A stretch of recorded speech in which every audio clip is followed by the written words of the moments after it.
ദൈവത്തിൻ്റെ നാമത്തിന് മഹത്വം ഉണ്ടാകട്ടെ. വീണ്ടും ഒരു പ്രാവശ്യം കൂടെ നമുക്ക് ദൈവത്തിൻ്റെ സന്നിധാനത്തിലായിരിക്കാൻ ദൈവമായി കർത്താവ് സഹായിച്ച വിധത്തെ ഓർത്ത് ദൈവത്തെ സ്തുതിക്കുകയും സ്തോത്രം ചെയ്യുകയും നമ്മുടെ ചിന്ത പെട്ടെന്ന് കിടക്കുകയാണ്. നമുക്കറിയാം, നമ്മൾ ചിന്തിച്ചുകൊണ്ടേ ഇരിക്കുന്നത് ഏത് വിഷയമാണെന്നറിയാം, ഇല്ലേ? കർത്താവായ യേശു ശ്രേഷ്ഠ മഹാപുരോഹിതൻ എന്നുള്ള വാക്ക് ഏത് വാക്യത്തിൽ നിന്നുകൊണ്ടാണ് പഠിക്കുന്നറിയാം?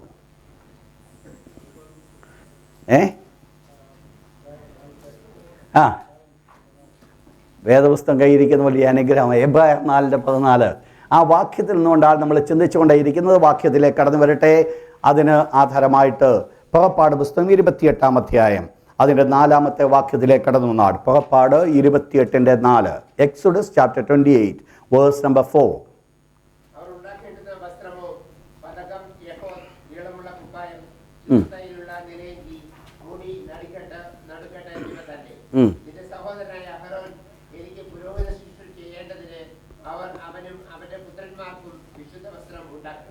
ദൈവത്തിന് മഹത്വം ഉണ്ടാകട്ടെ. നമ്മൾ ചിന്തിക്കുവാനിടയായിത്തീർന്നത് മഹാപുരോഹിതനായിരിക്കുന്ന അഹരോന് ദൈവം കൊടുത്തായിരിക്കുന്ന വസ്ത്രത്തെക്കുറിച്ചാണ്. പ്രധാനമായിട്ട് 2 ഗ്രൂപ്പുകളാണ് നമ്മൾ വസ്ത്രത്തെ തിരിച്ചു. ഒന്ന്, മഹാപുരോഹിതൻ ധരിക്കേണ്ടതായിരിക്കുന്ന വസ്ത്രം, അതോടൊപ്പം തന്നെ സാധാരണപ്പെട്ട പുരോഹിതന്മാർ ധരിക്കേണ്ട വസ്ത്രം. 4 വസ്ത്രമാണ് പുരോഹിതനുള്ളത്. 1 കാൽച്ചട്ട, 2 കുപ്പായം, 3 നടുക്കെട്ട്, 4 തലപ്പാവ്. മഹാപുരോഹിതനുള്ളതായിരിക്കുന്ന തുടർന്നുള്ള 4 വസ്ത്രങ്ങൾ ഏതൊക്കെയായിരുന്നു?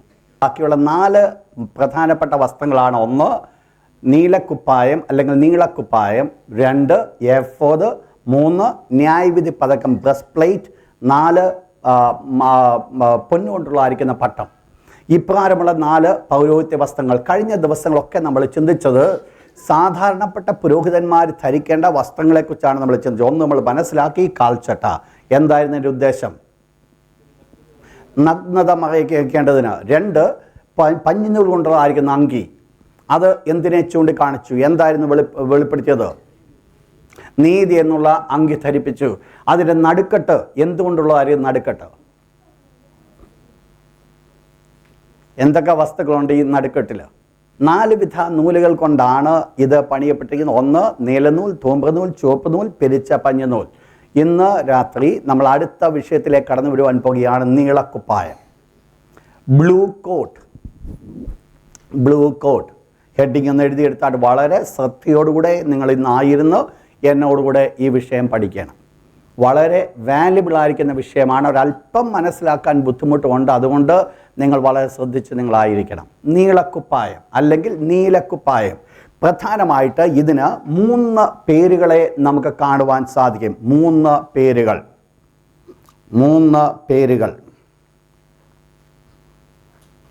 ആധാരമായിട്ടൊരു വാക്യം വായിച്ചിട്ട് പുറപ്പാട് പുസ്തകം 28-ാം അധ്യായം 31-ാമത്തെ വാക്യം വേഴ്സ് 31. പെട്ടെന്ന്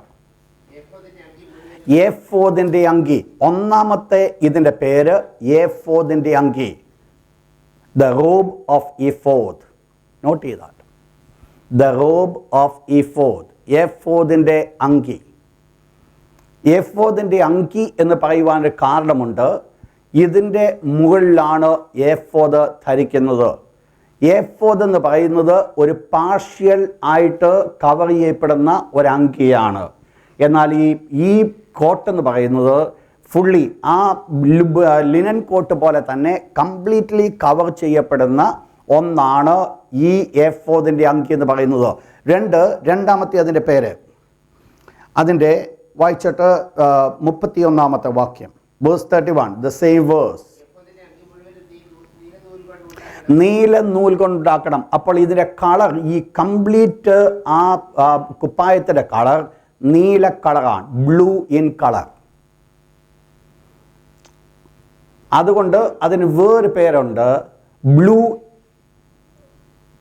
കുപ്പായം, നീലക്കുപ്പായം, ബ്ലൂ റോബ്.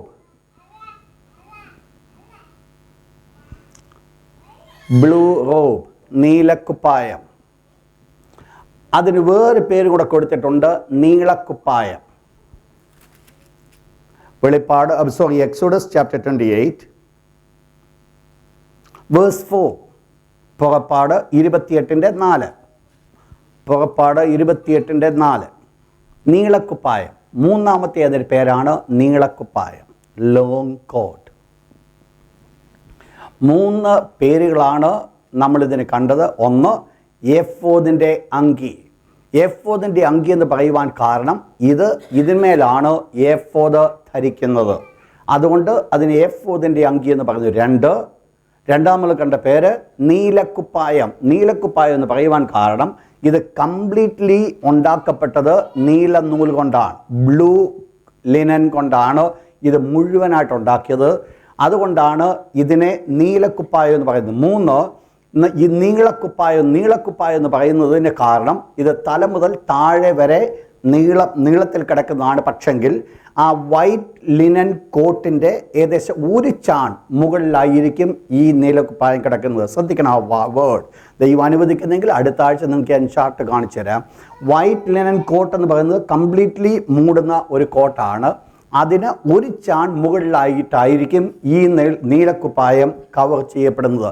എന്താണ് ഈ വേർഡ്, എങ്ങനെ ഇത് ഉണ്ടാക്കപ്പെടുന്നു? വായിച്ചോട്ട് 28-ാം അധ്യായത്തിൻ്റെ 31-ാമത്തെ വാക്യം, 31, 32. എഫോദിൻ്റെ അങ്കി മുഴുവനും നീല നൂൽ കൊണ്ടുണ്ടാക്കണം.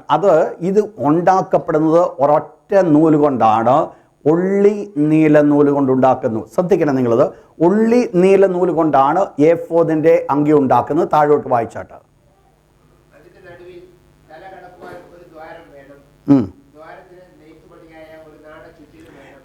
ഈ പ്രത്യേകമായിരിക്കുന്ന കോട്ടിൻ്റെ ഒരു പ്രത്യേകത, ഇതൊരൊറ്റ പീസായിട്ടാണ് ഇതുണ്ടാക്കുന്നത്. ഇത് നിങ്ങൾക്ക് മനസ്സിലാക്കാൻ പറ്റും. ഇത് നെയ്ത്ത് പണിയായിട്ടാണ് ഇതുണ്ടാക്കുന്നത്. അപ്പോൾ ഇത് നെയ്യുമ്പോൾ തന്നെ ഈ പ്രത്യേകമായിരിക്കുന്ന ഒരൊറ്റ പീസായിട്ടാണ് ഇത് ഉണ്ടാക്കുന്നത്. ഇതിന് സൈഡിൽ നമ്മൾ ഈ ഉടുപ്പിനൊക്കെ തയ്ക്കുന്ന പോലുള്ള തയ്യലല്ല അതിനകത്തുള്ളത്, ഒരൊറ്റ പീസായിട്ടാണ് ഉണ്ടാക്കുന്നത്. പക്ഷേ ഈ ഒരൊറ്റ പീസിന് ഫ്രണ്ടിലും ബാക്കിലുമായിട്ടുള്ള പീസിൽ നിങ്ങൾക്കറിയാം ഇതിന് ഷോൾഡർ, കൈയുടെ ഭാഗമില്ല, പിന്നെയോ ഷോൾഡർ മാത്രമേ ഉള്ളൂ. അപ്പോൾ ഇപ്രകാരമുള്ള ഈ പീസിൽ അത് തല കടത്തുവാൻ തക്കവണ്ണം അതിൻ്റെ ഒത്ത നടുവിൽ ഒരു ദ്വാരമുണ്ടായിരിക്കും. ഈ ദ്വാരം എന്ത് ചെയ്യണം? എംബ്രോയിഡറി വർക്ക്സ് വെച്ചുകൊണ്ട് അത് ശരിയായിട്ട് അത് നെയ്ത്ത് വെച്ചിരിക്കുകയാണ്. കാരണം ഇത് കീറി പോകാനായിട്ട് സാധ്യമല്ല. പ്രത്യേകിച്ച് കഴിഞ്ഞ ദിവസം ഒരു ആർട്ടിക്കിൾ ഞാൻ വായിച്ചപ്പോൾ ഞാൻ മനസ്സിലാക്കി, ഈ മഹാപുരോഹിതന്മാർ ധരിക്കുന്ന വസ്ത്രം ഒരിക്കലും അത് കഴുകാറില്ല. അതിനകത്ത് നിങ്ങൾ മനസ്സിലാക്കേണ്ട, മണ്ണിലാണ് അവർ ശുശ്രൂഷ ചെയ്യുന്നത്, മണ്ണാണ് താഴെയുള്ളത്. പക്ഷെങ്കിൽ ഈ വസ്ത്രത്തിന്മേൽ ഒരല്പം പോലും അഴുക്ക് വരുവാനായിട്ട് ആഗ്രഹിക്കുന്നില്ല. അത്രമാത്രം നിങ്ങൾ മനസ്സിലാക്കണം, ഇവിടെ എന്തോ നടക്കുന്നുണ്ട്. സാധാരണപ്പെട്ട പഞ്ഞിനൂൽ കൊണ്ടുള്ള വസ്ത്രത്തെക്കുറിച്ചല്ല, അല്ല, മഹാപുരോഹിതൻ്റെ വസ്ത്രത്തെക്കുറിച്ച്. മഹാപുരോഹിതൻ്റെ വസ്ത്രങ്ങൾ കഴുകാറേയില്ല. നിങ്ങൾ മനസ്സിലാക്കണം, മണ്ണിലാണ് ഇത് ചെയ്യുന്നത്. ഇവിടെ യാഗം നടക്കുന്നുണ്ട്, കരി വാരേണ്ടതുണ്ട്, ഇതൊക്കെ ചെയ്യണമെങ്കിലും ഇത് വളരെ പ്രൊട്ടക്റ്റഡ് ആയിട്ടാണ് അവർ സൂക്ഷിക്കുന്നത്. ഇത് ഏതെങ്കിലും കാലത്ത് അഴുക്കായാൽ അതിനെ റീപ്ലേസ് ചെയ്യുക മാത്രമാണ് ചെയ്യുന്നത്. ഈ റീപ്ലേസ് ചെയ്യുന്ന പീസ്, അവരാദ്യം ഉപയോഗിച്ച പീസ് ഒരു മനുഷ്യൻ പോലും എത്താത്ത രീതിയിൽ, ഒരു മനുഷ്യൻ പോലും കാണാത്തിടത്ത് മാറ്റി ഒളിച്ചു വെക്കുകയാണ് ചെയ്യുന്നത്. അപ്പോൾ ഈ പറയപ്പെടുന്ന മഹാപുരോഹിതൻ്റെ വസ്ത്രങ്ങളെക്കുറിച്ച് നമ്മൾ പഠിക്കുമ്പോൾ അത് കഴുകി എടുത്ത് ഉപയോഗിക്കാൻ പറ്റുന്ന ഒന്നല്ല. അത് ഫുള്ളി അതുപോലെ ദൈവം അവരെ സൂക്ഷിച്ചിരിക്കുന്ന ഒരു പദ്ധതി. It's so great. അത് വലിയൊരു പദ്ധതിയാണ്. കാരണം നിങ്ങൾക്കറിയാം, ഈ പറയപ്പെടുന്ന വസ്ത്രങ്ങളൊന്നും കഴുകിയെടുക്കാൻ പറ്റുന്ന വസ്ത്രങ്ങളെ അല്ല. കാരണം ഇവിടെ നമ്മൾ പണിയുന്നതായിരിക്കുന്ന നീലക്കുപ്പായം, എഫോദിൻ്റെ അങ്കി, അത് നീല നൂൽ കൊണ്ട് ഉണ്ടാക്കപ്പെട്ടു. അതൊറ്റ പീസായിട്ടാണ് ഉണ്ടാക്കപ്പെട്ടിരിക്കുന്നത്. അതിൻ്റെ മധ്യത്തിൽ തല കടക്കുവാനൊരു ദ്വാരമുണ്ട്. ആ ദ്വാരത്തിലെ ചുറ്റുപാടുമായിട്ട് വീണ്ടും വീണ്ടും തല കടത്തുമ്പോൾ അത് കീറിപ്പോകാതിരിക്കാനായിട്ട് അത് നെയ്ത്ത് പണിയായിട്ട് അത് ഉണ്ടാക്കിയിരിക്കുക എന്ന് പറഞ്ഞാൽ വളരെ എംബ്രോയിഡറി വർക്കൊക്കെ ചെയ്തിട്ടാണ് അത് ഉണ്ടാക്കപ്പെട്ടിരിക്കുന്നത്. അതുകൊണ്ട് എന്ത് വരത്തില്ല, ഒരു കാരണവശാലും ഈ സാധനം ഒന്ന് കീറിപ്പോകത്തേയില്ല. എന്നാൽ എന്താ പിന്നീട് ചെയ്യുന്നത്? ഈ പ്രത്യേകമായിരിക്കുന്ന നീലക്കുപ്പായത്തിന്മേൽ എന്തുണ്ട്? വായിച്ചോട്ട് അതിൻ്റെ 33-ാമത്തെ വാക്യം.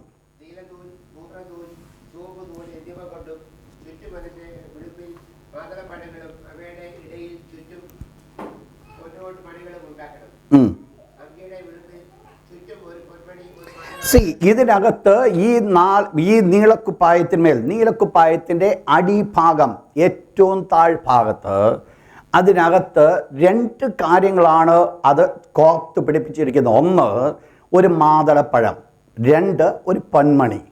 അപ്പോൾ ഈ പൊന്നുകൊണ്ടുള്ളതായിരിക്കുന്ന മണി, പിന്നൊന്ന് മാതളപ്പഴം. ഈ മാതളപ്പഴം എന്തുകൊണ്ടുണ്ടാക്കി? അവിടെ നമ്മൾ വായിച്ച ഇപ്രകാരമാണ്: നീലനൂൽ, ധൂമ്രനൂൽ, ചുവപ്പ് നൂൽ എന്നിവ കൊണ്ട്.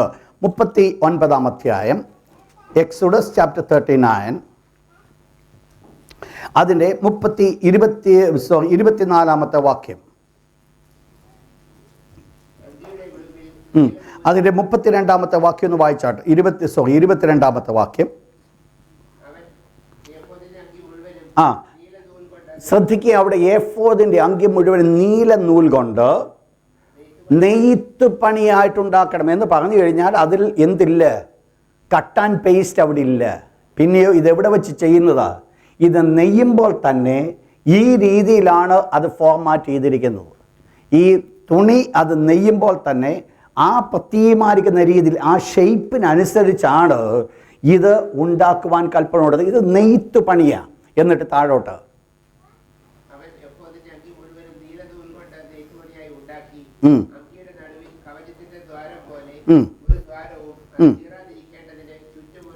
ചുറ്റുമൊരു നാടയും വെച്ചു. താഴോട്ട്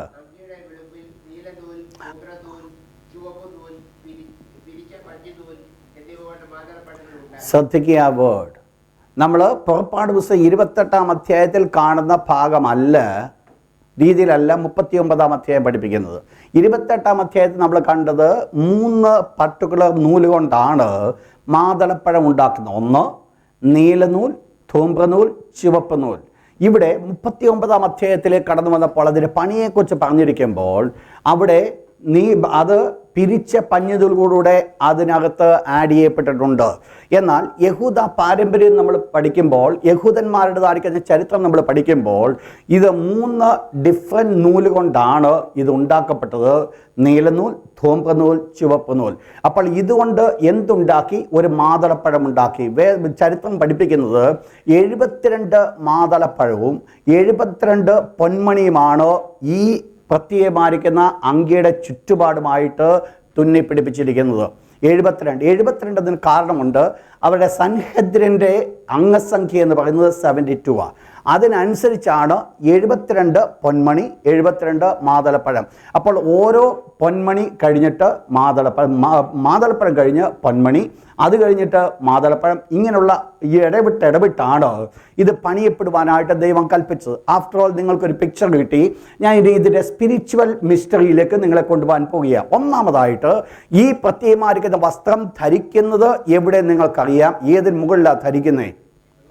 വെള്ള വസ്ത്രത്തിൻ്റെ വെള്ള കൊണ്ടുള്ള അങ്കിയുടെ മുകളിലാണ് ധരിക്കുന്നത്. അങ്ങനെയെങ്കിൽ നിങ്ങൾ മനസ്സിലാക്കണം, ഇത് മുഴുവൻ ആരെ റെപ്രസെൻ്റ് നമ്മൾ കാണുവാനിടയായിത്തീർന്നു? ശ്രേഷ്ഠ മഹാപുരോഹിതനാകുന്ന യേശു ക്രിസ്തുവിനെ, അഥവാ ഒരു മഹാപുരോഹിതൻ എന്നുള്ള പദവിയിൽ നിൽക്കുന്ന ഒരു വ്യക്തി എന്തെല്ലാം അലങ്കരിക്കണം, ഏതെല്ലാം സ്വഭാവം ഉണ്ടായിരിക്കണം എന്നുള്ളത് ഈ സ്ഥാനവസ്ത്രങ്ങൾ വെളിപ്പെടുത്തുമ്പോൾ, ഈ സ്ഥാനവസ്ത്രങ്ങൾ അതാണ് വെളിപ്പെടുത്തുന്നതെങ്കിൽ നമ്മൾ മനസ്സിലാക്കേണ്ടത് ഈ നീലനൂൽ കൊണ്ട് വെച്ചിരിക്കുന്ന നീലക്കുപ്പായത്തിന് ഒരു പ്രധാനപ്പെട്ട അർത്ഥമുണ്ട്. എന്താണ് നീല അർത്ഥമാക്കുന്നത്? വേദപുസ്തകം നമ്മൾ പഠിക്കുമ്പോൾ നീല നിറത്തിന് പ്രധാനമായിട്ട് ഒരു അർത്ഥത്തെ നമുക്ക് കാണുവാൻ സാധിക്കും. അതിൽ ഒന്നാമത്തെ അർത്ഥം, അതിനു മുൻപായിട്ട് ഒരു കാര്യം കൂടെ പറയട്ടെ. ഈ അങ്കി എന്ന് പറയുന്നത് നിങ്ങൾ മനസ്സിലാക്കണം. ഇവിടെ പുറപ്പാട് പുസ്തകം 28-ാം അധ്യായത്തിൻ്റെ 3-4 വാക്യം നമ്മൾ പഠിക്കുമ്പോൾ നമ്മൾ വായിക്കുന്നത്, ഇത് അഹരോന് മഹത്വത്തിനും അലങ്കാരത്തിനുമായിട്ട് എന്തുണ്ടാക്കണം? വിശുദ്ധ വസ്ത്രമുണ്ടാക്കണം. അപ്പോൾ ഈ പറയപ്പെടുവാൻ പോകുന്ന തുടർന്നുള്ള വസ്ത്രങ്ങളൊക്കെയും മഹത്വത്തിൻ്റെയും അലങ്കാരവും വെളിപ്പെടുത്തുന്നതാണ്. ശ്രദ്ധിക്കണം, മറ്റു 4 വസ്ത്രങ്ങളും മഹത്വം വെളിപ്പെടുത്തുന്നതാണ് നമ്മൾ കഴിഞ്ഞ ചില ദിവസങ്ങൾക്ക് മുമ്പ് കണ്ടു. എന്നാൽ പ്രധാനമായിട്ട് മഹാപുരോഹിതന്മാർ ധരിക്കേണ്ട വസ്ത്രത്തിലേക്ക് കടന്നു വരുമ്പോൾ മറ്റുള്ള വസ്ത്രങ്ങൾക്കില്ലാത്തൊരു പ്രത്യേകതയാണ് മഹാപുരോഹിതൻ ധരിക്കുന്ന വസ്ത്രത്തിനുള്ളത്. അതിൽ ഒന്നാമത്തെ വസ്ത്രമാണ് നമ്മൾ ചിന്തിക്കുന്നത് നീലക്കുപ്പായം എന്ന് പറയുന്നത്. അപ്പോൾ ഒന്നാമത് എന്താണ് നീല നിറം വെളിപ്പെടുത്തുന്നത്? നീല നിറം വെളിപ്പെടുത്തുന്നത് വേദപുസ്തകം നമ്മൾ പഠിക്കുമ്പോൾ അതിനെ നമുക്ക് വേദപുസ്തകത്തിൻ്റെ അടിസ്ഥാനങ്ങൾ കാണുമ്പോൾ അതിനെ ഡിവൈനിറ്റി, ദൈവത്വമാണ് വെളിപ്പെടുത്തുന്നത്. അതിൻ്റെ വാക്യത്തിലേക്ക് ഞാൻ നിങ്ങളെ കൊണ്ടുപോകാൻ ആഗ്രഹിക്കുക. ഒന്ന്, ബ്ലൂ കളർ. വേദപുസ്തകത്തിൽ നമ്മൾ മനസ്സിലാക്കിയാൽ ബ്ലൂ കളർ എപ്പോഴും വെളിപ്പെടുത്തുന്നത് ഡിവൈനിറ്റി. നിങ്ങൾക്കറിയാം, നിങ്ങൾ പലരും ദർശനം കാണുന്നവരാ. ദർശനം കാണുമ്പോൾ നല്ല വെള്ളയായിരിക്കുന്ന ഒരു പ്രകാശം നിങ്ങൾ കാണുന്നുണ്ട്. അത് വെളിപ്പെടുത്തുന്നത് ദൈവ തേജസ്സാണ്, ഗോഡ്സ് ഗ്ലോറി. എന്നാൽ ഒരു ബ്ലൂ കളർ സാധാരണയായിട്ട് അത് വെളിപ്പെടാറില്ല. സ്പിരിച്വലി നമ്മൾ വളരെയധികമായിട്ട് ദൈവത്തോട് ബന്ധപ്പെട്ട് ദൈവമായിട്ടുള്ള ആ പ്രത്യേകമായിരിക്കുന്ന അനുഭവത്തിൽ നമ്മൾ നിൽക്കുമ്പോഴാണ് ഈ ബ്ലൂ കളർ വെളിപ്പെടുന്നത്. ബ്ലൂ കളർ എവിടെ വെളിപ്പെട്ടോ അവിടെ മനസ്സിലാക്കണം, അത് ഡിവൈനിറ്റി, ദൈവത്വമാണ് അവിടെ അടക്കപ്പെട്ടിരിക്കുന്നത്. അപ്പോൾ ബ്ലൂ കളർ എപ്പോഴും ഡിവൈനിറ്റിയെ വെളിപ്പെടുത്തി. ഞാൻ ഒന്ന് രണ്ട് വാക്യത്തിലേക്ക് ഞാൻ നിങ്ങളെ കൊണ്ടുപോകാം. അതിൽ ഒന്നാമത്തെ വാക്യം ഒന്ന് വായിച്ചാൽ പുറപ്പാട് പുസ്തകം 24-ാം അധ്യായത്തിന്റെ 10-ാമത്തെ വാക്യം. പുറപ്പാട് 24:10.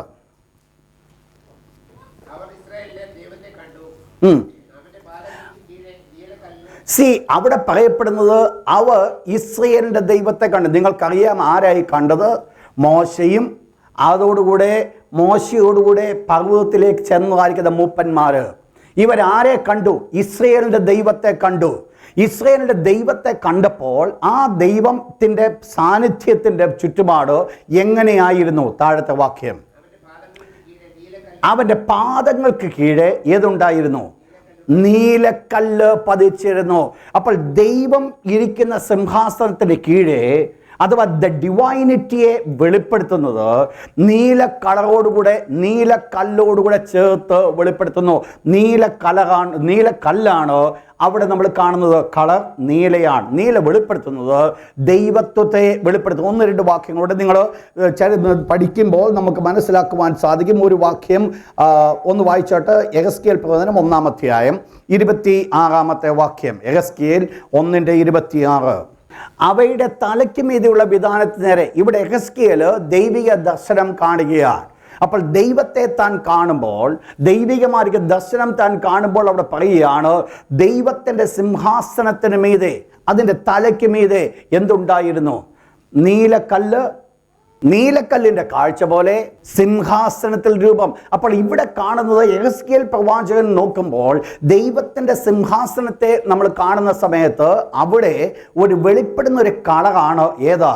നീല കളർ എന്ന് നമ്മൾ കാണുന്നത്. അവിടെയും നീല കളർ കാണുന്നുണ്ട്. നമ്മൾ വെളിപ്പാട് പുസ്തകത്തിലേക്ക് കടന്നു വന്നാൽ വെളിപ്പാട് പുസ്തകം 21-ാം അധ്യായം, റെവലേഷൻ ചാപ്റ്റർ 21 വേഴ്സ് 18. മതിലിൻ്റെ പണി സൂര്യകാന്തം. എന്താണ് ഈ ജാസ്പർ സ്റ്റോൺ? ജാസ്പർ സ്റ്റോൺ എന്ന് പറയുന്നത് നീല കളർ, ബ്ലൂ ഇൻ കളർ. നമ്മൾ പുറപ്പാട് മുതൽ വെളിപ്പാട് വരെയുള്ള പങ്ങൾ നമ്മൾ പഠിക്കുന്ന ആ സമയത്ത് ഇവിടെയെല്ലാം നമ്മൾ കാണുന്ന ഒരു നിറമെന്ന് പറയുന്നത് നീല. ദൈവത്തിൻ്റെ സാന്നിധ്യവുമായിട്ട് ഈ നീല നിറത്തിന് ഒരു വലിയ ബന്ധമുണ്ട്. അഥവാ ദ ഡിവൈനിറ്റി വെളിപ്പെടുത്തുന്നതാണ് നീലക്കള നിറമെന്ന് പറയുന്നത്. ചരിത്രകാരന്മാർ ഇപ്രകാരം പഠിപ്പിക്കുന്നുണ്ട്. ദൈവം ആദ്യമായിട്ട് മോശയ്ക്ക് കൽപ്പന കൊടുക്കുമ്പോൾ ദൈവം തന്നെയാണ് 2 കൽപ്പനകൾ എടുത്തിട്ട് ദൈവം തന്നെയാണ് അതിനകത്ത് എഴുതി കൊടുക്കുന്നത്. ചരിത്രകാരന്മാർ ഇപ്രകാരം പറയുന്നുണ്ട്, ദൈവം അന്ന് കൊടുത്തായിരിക്കുന്ന ഈ കല്ലുകൾ, 2 കല്ലുകൾ എന്ന് പറയുന്നത് ഈ പ്രത്യേകമായിരിക്കുന്ന കല്ലുകളായിരുന്നു. സഫയർ സ്റ്റോൺസ് എന്ന് പറഞ്ഞാൽ നീല കളറാണ് ദൈവം കൊടുത്തത്. നിങ്ങൾ മനസ്സിലാക്കണം, ദൈവം മോശയോട് ഒരു കാര്യം പറഞ്ഞു. മോശ ആ കല്ലുകളെ കൊണ്ട് പൊട്ടിച്ചു കളഞ്ഞപ്പോൾ ദൈവം മോശയോട് പറഞ്ഞു, ഞാൻ മുമ്പേ നിനക്ക് തന്ന അതേമാതിരിയുള്ള ഒരു കല്ല് നീ കൊണ്ടുവരണം. നിങ്ങൾ മനസ്സിലാക്കണം, ദൈവം ആദ്യം മോശയ്ക്ക് 10 കൽപ്പന കൊടുക്കുമ്പോൾ ആ 10 കൽപ്പന കൊടുക്കുമ്പോൾ തന്നെ ആ കല്ലിന് ഒരു പ്രത്യേകത ഉണ്ടായിരുന്നു. ഈ പ്രത്യേകത സ്വർഗ്ഗത്തിലെ ദൈവം മനസ്സിലാക്കി, മോശയെ മനസ്സിലാക്കി. നമ്മൾ തുടർന്ന് അടുത്ത വിഷയത്തിലേക്ക് വരുമ്പോൾ നിങ്ങൾക്കത് മനസ്സിലാക്കുവാനായിട്ട് സാധിക്കും. ഇവിടെ നമ്മൾ കാണുന്ന വിഷയത്തിൽ ഞാൻ നിന്നുകൊണ്ട് പറയട്ടെ, ഇവിടെ ബ്ലൂ കളർ കൂടുതലും വെളിപ്പെടുത്തുന്നത്, വേദപുസ്തകം വെളിപ്പെടുത്തുന്നത് ഡിവൈനിറ്റി, ദൈവത്വത്തെ വെളിപ്പെടുത്തുകയാണ്. അങ്ങനെയെങ്കിൽ നിങ്ങൾ മനസ്സിലാക്കണം, ഇവിടെ മഹാപുരോഹിതൻ ആദ്യം ധരിച്ചൊരു വസ്ത്രമുണ്ട്. ഏതായിരുന്നു ആ വസ്ത്രം? വെള്ള വസ്ത്രം. ആ വെള്ള വസ്ത്രം എന്തിനെ ചൂണ്ടിക്കാണിച്ചിരിക്കുന്നു? നീതി എന്നുള്ളതിനെ ചൂണ്ടിച്ച. അപ്പോൾ നീതി എന്നുള്ള വസ്ത്രത്തിന് മുകളിൽ ധരിക്കേണ്ട ഒരു വസ്ത്രമാണ് ദൈവത്വം, ഡിവൈനിറ്റി എന്ന് പറയുന്നത്. അഥവാ ഈ നീതി എന്നുള്ള വസ്ത്രം കർത്താവായ യേശുക്രിസ്തുവിനെ സംബന്ധിച്ച് നമ്മൾ നോക്കുമ്പോൾ അത് യേശുക്രിസ്തുവിൻ്റെ ഏത് കാര്യത്തെ ചൂണ്ടിക്കാണിച്ചു? യേശുക്രിസ്തുവിൻ്റെ മാനുഷികതയെ ചൂണ്ടിക്കാണിക്കുന്നു. എന്നാൽ ഈ ബ്ലൂ കളർ ഡ്രസ്സ് കർത്താവായ യേശുക്രിസ്തുവിൻ്റെ ഏതിനെ ചൂണ്ടിക്കാണിക്കുന്നു? ദൈവത്വം. അപ്പോൾ നിങ്ങൾ മനസ്സിലാക്കേണ്ടത് യേശുക്രിസ്തുവിൻ്റെ മാനുഷികതയും യേശുക്രിസ്തുവിൻ്റെ ദൈവത്വവും നമ്മൾ ഒരുമിച്ച് നമ്മളിവിടെ ദർശിക്കുകയാണ്. നിങ്ങൾ ശ്രദ്ധിച്ചോ? മനസ്സിലാകുന്നുണ്ടോ? ഒന്ന് ഞാൻ പറഞ്ഞു വന്നത്, ഈ ബ്ലൂ കളർ ഏതിനെ വെളിപ്പെടുത്തുന്നു? ഡിവൈനിറ്റിയെ ദൈവത്വത്തെ വെളിപ്പെടുത്തുന്നു. അങ്ങനെയെങ്കിൽ ഈ ബ്ലൂ കളർ ഡിവൈനിറ്റിയെ വെളിപ്പെടുത്തുന്നുവെങ്കിൽ ദൈവത്തിൻ്റെതായിരിക്കുന്ന അതിൻ്റെ അകത്ത് ധരിച്ചിരിക്കുന്ന ഒരു വസ്ത്രമാണ് നീതി എന്നുള്ള വസ്ത്രം. നീതിക്ക് പുറത്താണ് ദൈവത്വം ധരിച്ചത്. നീതി എന്നുള്ള വസ്ത്രം വെളിപ്പെടുത്തുന്നത് യേശു ആരെന്ന് വെളിപ്പെടുത്തുന്നു? മനുഷ്യനെന്ന് വെളിപ്പെടുത്തുന്നു. അതിന് പുറത്ത് ധരിച്ചിരിക്കുന്ന ദൈവത്വം വെളിപ്പെടുത്തുന്നത് യേശു ഒരു പൂർണ്ണ മനുഷ്യനായിരുന്നത് പോലെ തന്നെ യേശു ആരും കൂടെയാണ്? ദൈവമാകുന്നു. അപ്പോൾ ഇത് നമ്മൾ മഹാപുരോഹിതൻ്റെ സ്ഥാനത്തിലേക്ക്, പൊസിഷനിലേക്ക് നമ്മൾ കടന്നു ചെല്ലുമ്പോൾ നമുക്കൊന്നുകൂടെ നമ്മൾ പെട്ടെന്ന് നമുക്കിത് മനസ്സിലാക്കുവാനായിട്ട് സാധിക്കും. നിങ്ങൾ നോക്കണം, രണ്ടാമതായിട്ട് ഇവിടെ നമ്മൾ കാണുന്നത് ഒരു ദൈവ പൈതലിൻ്റെ ജീവിതത്തിലേക്ക് നാം നോക്കുമ്പോൾ ദൈവ പൈതലും ദൈവനീതിയാണ് അവൻ അലങ്കരിച്ചിരിക്കുന്നത് എങ്കിലും അവനിൽ അടുത്ത് കാണേണ്ടൊരു പാട്ടാണ് ഏതായിരിക്കണം? ദൈവത്വം അവനിലുണ്ടായി എന്ന് പറഞ്ഞാൽ അവൻ ദൈവമാകുന്നു എന്നല്ല ഞാൻ പറഞ്ഞു വരുന്നത് ക്രിസ്തു ഉയരിക്കുന്ന ഇടമായിരിക്കുന്ന ഉയരത്തുള്ളത് അന്വേഷിക്കുവാൻ ദൈവം തൻ്റെ മക്കളോട് കൽപ്പിക്കുന്നു. ഇവിടെ നമ്മൾ ദൈവം, യേശു നമ്മളുമായിട്ടുള്ള വ്യത്യാസം ഇവിടെയാണ്. നമ്മൾ ദൈവമാകുന്നില്ല, എന്നാൽ യേശു ആര് തന്നെയാണ്? ദൈവം തന്നെ. എന്നാൽ നമുക്ക് എന്തുണ്ട്? ദൈവത്തിൻ്റെ ഒരു പാർട്ട്. നമ്മൾ മനുഷ്യരായിട്ട് ഈ ലോകത്തിൽ ജീവിക്കുമ്പോൾ തന്നെ, നമ്മൾ മനുഷ്യരായിട്ടായിരിക്കുമ്പോൾ തന്നെ നമുക്ക് ഏതുകൂടെ ഉണ്ട്? ദൈവത്വം നമുക്കുണ്ട്. എന്ന് പറഞ്ഞാൽ ക്രിസ്തുവിനോടുകൂടെ നിങ്ങൾ മരിച്ചിരിക്കുന്നുവെങ്കിൽ, ക്രിസ്തുവിനോടുകൂടെ നിങ്ങൾ ഉയർത്തെഴുന്നേറ്റിരിക്കുന്നുവെങ്കിൽ, ക്രിസ്തു ഇരിക്കുന്ന ഇടമായിരിക്കുന്ന എവിടുത്തത്? ഉയരത്തുള്ളത് അന്വേഷിപ്പിൻ. അങ്ങനെയെങ്കിൽ ഈ ഭൂമിയിൽ ഞാൻ ജീവിച്ചിരിക്കുമ്പോൾ തന്നെ, ഈ ഭൂമിയിൽ ഒരു മനുഷ്യൻ എന്ന പോലെ തന്നെ അതിന് പുറത്ത് ഞാൻ ധരിക്കേണ്ടതായിരിക്കുന്ന ഒരു വസ്ത്രമാണ് ഏതായിരിക്കുന്നു? ഡിവൈനിറ്റി എന്ന് പറയുന്നത്. നിങ്ങൾ ശ്രദ്ധിച്ചോണം, ഞാൻ ആ വേർഡ് പറയുമ്പോൾ നാം ദൈവമാകുന്നില്ല, പിന്നെയോ നമുക്ക് എന്താകാൻ പറ്റും? ദൈവത്തെ പോലെ ആകുവാൻ ശ്രദ്ധിക്കണം. ഞാൻ പറഞ്ഞ വേർഡ്, നാം ദൈവമാകുന്നില്ല, പിന്നെയോ നമുക്ക് ആരെ പോലെ ആകാൻ പറ്റും? ദൈവത്തെ പോലെ. ദൈവത്തെ ആര് വെളിപ്പെടുത്തി? കർത്താവായ യേശു വെളിപ്പെടുത്തി. അപ്പോൾ യേശുവിനെ പോലെ നമുക്കാകുവാനായിട്ട് സാധിക്കും. അപ്പോൾ ഒന്നാമതായിട്ട് ഈ നീല നിറം വെളിപ്പെടുത്തുന്നത് ഡിവൈനിറ്റിയെ വെളിപ്പെടുത്തുന്നു. അങ്ങനെയെങ്കിൽ രണ്ടാമത് എന്താണ് ഈ നീല കളർ വെളിപ്പെടുത്തുന്നത്? ഒരിക്കൽ ഒരു വാക്യം കൂടെ വായിച്ചാട്. പുറപ്പാട് പുസ്തകം 34-ാം അധ്യായം അതിൻ്റെ 1-ാമത്തെ വാക്യം ഒന്നെടുത്താട്. പുറപ്പാട് 34:1. ഞാൻ മുമ്പേ പറഞ്ഞ വിഷയത്തിലേക്ക് ഞാൻ കടന്നു വരികയാണ്. നീ മുൻപിലത്തെ പോലെ നീ എന്ത് ചെയ്യണം? 2 കൽപ്പലക നീ ചെത്തിയെടുത്തുകൊണ്ട് വരിക. അപ്പോൾ ദൈവം മോശയ്ക്ക് കൊടുക്കുന്ന ഒരു കൽപ്പനയായത്. എന്തുകൊണ്ടാണ് ഇത് ചെയ്യുവാൻ കൽപ്പിച്ചത്? ദൈവം എടുത്ത കല്ലിൽ എന്ത് ചെയ്തു? മോശ അത് ഉടച്ചു കളഞ്ഞു. അപ്പോൾ ഉടച്ചു കളഞ്ഞതുകൊണ്ട് ദൈവം പറഞ്ഞു, മോശേ നീ അതുമാതിരിയുള്ള കല്ല് നിങ്ങൾ മനസ്സിലാക്കണം. അങ്ങനെയെങ്കിൽ ദൈവം എടുത്ത കല്ലുകൾ പോലെയുള്ള കല്ലുകളെ കൊണ്ടുവരുവാനായിട്ട് ദൈവം കൽപ്പിച്ചു. അതിൻ്റെ 28-ാമത്തെ വാക്യം.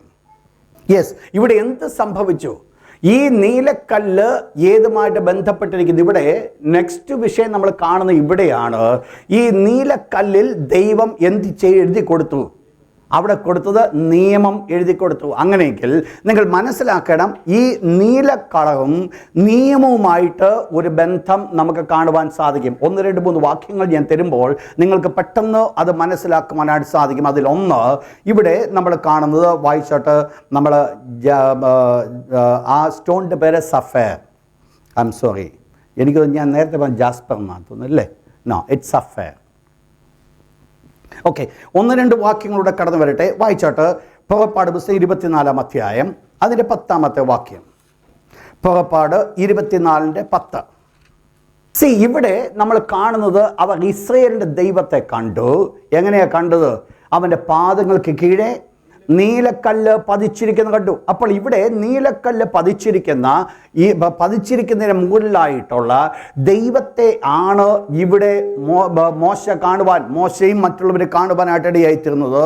നമ്മൾ ഒരു വാക്യം കൊണ്ട് വായിച്ചിട്ട് 28-ാം അധ്യായത്തിൻ്റെ 4-ാമത്തെ വാക്യം, ചാപ്റ്റർ 28 verse 4. ഇവിടെ അഹരോൻ ധരിക്കേണ്ട ഒരു അങ്കിയെക്കുറിച്ച് പറയുന്നു. അഹരോൻ ധരിക്കേണ്ട അങ്കിയിൽ എന്തുണ്ട്? നീല കുപ്പായമുണ്ട്, നീല നിറമുള്ള കുപ്പായമുണ്ട്. നിങ്ങൾ വീണ്ടും ഇത് കടന്നു വന്നാട്ട് നമ്പേഴ്സ്, സംഖ്യാപുസ്തകം അതിൻ്റെ 15-ാമത്തെ അധ്യായം, സംഖ്യാപുസ്തകം 15-ാം അധ്യായം, ലേവ്യ സംഖ്യാപുസ്തകം 15 അതിൻ്റെ 39 മുതലുള്ള വാക്യങ്ങൾ 37 മുതലുള്ള വാക്യങ്ങൾ ഒന്ന് വായിച്ചാട്ട്. ശ്രദ്ധിച്ചോണേ നിങ്ങൾ ഈ ഭാഗം. യഹോവ നമ്മൾ വായിക്കുന്നത് നമ്പേഴ്സ് ചാപ്റ്റർ 15 verse 37 to 41, 37 മുതൽ 41 വരെയുള്ള വാക്യങ്ങൾ വായിച്ചാട്ട്. നീ ഇസ്രായേൽ മക്കളോട് പറയേണ്ടതെന്നാൽ അവർ തലമുറയായി വസ്ത്രത്തിന്റെ കോൺ തലയ്ക്കൽ. ഇവരുടെ ഈ ഇസ്രായേൽ മക്കൾ ധരിക്കേണ്ടതായിരിക്കുന്ന അവരുടെ വസ്ത്രത്തിന്റെ തലയ്ക്കൽ ഒരു എന്തുണ്ടാകണം? ഒരു പൊടിപ്പുണ്ടാക്കണം. ഈ പൊടിപ്പിൽ എന്ത് ചെയ്യണം? താഴോട്ട് ആ കോൺ തലയ്ക്കിലെ പൊടിപ്പിൽ ഒരു നീല ചരട് കെട്ടിയിരിക്കണം. അപ്പോൾ യഹൂദന്മാരുടെ വസ്ത്രം ധരിക്കുമ്പോൾ അവരുടെ വസ്ത്രത്തിൽ എപ്പോഴും നമുക്ക് കാണുവാൻ സാധിക്കും, നീല ചരട് കൊണ്ടുള്ള ഒരു പൊടിപ്പിനെ കാണുവാൻ സാധിക്കും. എന്താ അതിൻ്റെ അർത്ഥം? എന്നാ, എന്തിനു വേണ്ടിയായി ഇത് പറഞ്ഞിരിക്കുന്നത്? വായിച്ചാട്ട്.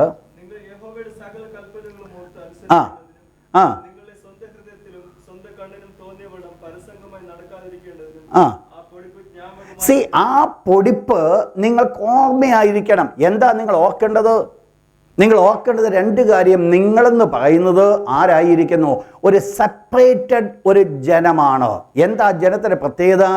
ദൈവത്തിൻ്റെ വചനം അനുസരിക്കുവാൻ തക്കവണ്ണം വേർതിരിച്ചു കൊണ്ടുവന്ന ഒരു ജനമാണ്. അപ്പോൾ ഇവർക്കൊരു ജോലിയുണ്ട് ചെയ്യുവാൻ, ഇവർക്കൊരു കാര്യമുണ്ട് ഇവർ പ്രവർത്തിപ്പാൻ. അവർ ചെല്ലുന്ന ദേശത്തിൻ്റെ മര്യാദ അനുസരിച്ച് നടക്കുവാനല്ല ദൈവം കൽപ്പിച്ചിരിക്കുന്നത്. പിന്നെയോ അവർ നടക്കേണ്ടത് ഏതിൽ കൂടെയാണ്? ദൈവത്തിൻ്റെ വചനത്തിൽ കൂടിയാ. അഥവാ വചനം അവരനുസരിപ്പാൻ ദൈവം അവരോട് കൽപ്പിക്കുന്നു.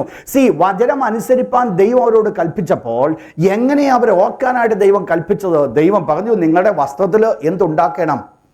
ഒരു നീല ചരട് കൊണ്ട് ഒരു പൊടി. എന്തുകൊണ്ടാണ് നീല ദൈവം ഇതിവിടെ യൂസ് ചെയ്തത്? ദൈവത്തിന് വേണമായിരുന്നു മറ്റേതെല്ലാം കളർ യൂസ് ചെയ്യാമായിരുന്നില്ലേ? അവിടെ നീല യൂസ് ചെയ്തതിൻ്റെ ഒരു പ്രധാനപ്പെട്ട കാരണം ഈ നീല കളർ ദൈവത്തിൻ്റെ വചനവുമായിട്ട് ബന്ധപ്പെട്ടിരിക്കുക. അഥവാ ദൈവത്തിൻ്റെ വചനത്തെ ഞങ്ങൾ അനുസരിക്കും എന്നുള്ളതാണ് ഈ നീല പൊടിപ്പ് കെട്ടുമ്പോൾ അവരർത്ഥമാക്കുന്നത്. അവരുടെ വസ്ത്രത്തിൽ നീല പൊടിപ്പ് കാണുമ്പോൾ അവർ തന്നെ മനസ്സിലാക്കുന്ന ഒരു കാര്യമുണ്ട്, ഈ ദൈവത്തിൻ്റെ വചനത്തെ പ്രമാണിപ്പാൻ തക്കവണ്ണം ഞങ്ങൾ ബാധ്യസ്ഥരാണ്. നിങ്ങൾ മനസ്സിലാക്കണം, ഇസ്രായേൽ മക്കൾക്ക് ദൈവം കൽപ്പന കൊടുക്കുമ്പോൾ, 10 കൽപ്പന കൊടുക്കുമ്പോൾ ദൈവത്തെ അവർ കണ്ടത് എങ്ങനെയാ കണ്ടത്? ദൈവത്തിൻ്റെ സിംഹാസനത്തെ കണ്ടിട്ട് അവൻ്റെ പാദങ്ങൾക്ക് കീഴെ എന്ത് കണ്ടു? നീലക്കല്ലുകൾ. നിങ്ങൾ ശ്രദ്ധിച്ചോണം, ഈ ഭാഗങ്ങൾ നിങ്ങൾ ശ്രദ്ധിക്കുമ്പോൾ നിങ്ങൾക്ക് മനസ്സിലാക്കുവാൻ സാധിക്കും. എവിടെയെല്ലാം ദൈവത്തിൻ്റെ ന്യായപ്രമാണം ജനം അനുസരിക്കണമോ അവിടെയെല്ലാം ഈ നീല നിറത്തിന് ബന്ധമുണ്ടെന്ന് കാണുവാൻ സാധിക്കും. നീല നിറവും ഇതുമായിട്ട് ബന്ധപ്പെട്ട് അങ്ങനെയെങ്കിൽ നമ്മൾ മനസ്സിലാക്കുന്ന ഒരു കാര്യമുണ്ട്. ഈ നീല കളർ എന്ന് പറയുന്നത് രണ്ടാമതൊരു കാര്യത്തെ വെളിപ്പെടുത്തുന്നുണ്ട്. ദൈവത്തിൻ്റെ വചനത്തെ അനുസരിക്കും എന്നുള്ള obey the word of God എന്നുള്ളത് അവർ വെളിപ്പെടുത്തുകയാണ് ചെയ്യുന്നത്. നിങ്ങൾ മനസ്സിലാക്കേണ്ട ഒരു ഭാഗമുണ്ട്. ഇവിടെ ഞാൻ ആദ്യം പറഞ്ഞത്, ഇവിടെ ഇസ്രായേലിന്റെ ദൈവത്തെ അവർ കണ്ടു. ദൈവത്തിൻ്റെ പാദങ്ങൾക്ക് കീഴെ എന്തുണ്ടായിരുന്നു? നീലക്കല്ലുണ്ടായിരുന്നു.